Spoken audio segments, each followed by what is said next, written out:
This is an interesting case, another edition of the wound care window. This is a patient that's returning for follow-up after sustaining a laceration to his third MCP joint while camping.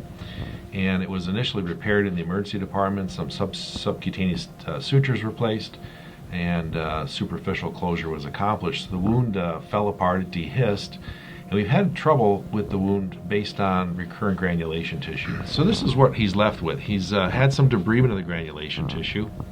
And what's interesting is on today's examination, if you look real close here, you're going to find that the patient is extruding a suture.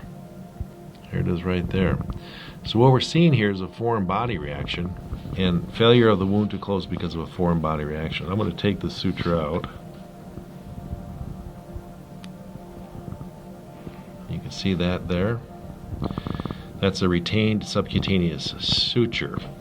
And what's interesting about a case like this is that from time to time we'll find patients that have non-tolerance of these subcutaneous tissues. This is actually a local reaction to it, sort of a allergic reaction, if you will. They don't tolerate it and they want to spit these sutures out.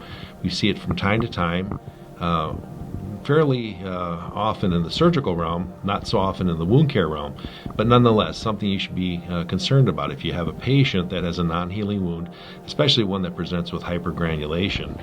And as we've showed you in the photos earlier in the case, you can see that management of this hypergranulation tissue sometimes requires removal of the offending agent, in this case a retained suture, to actually cause the wound to heal and close.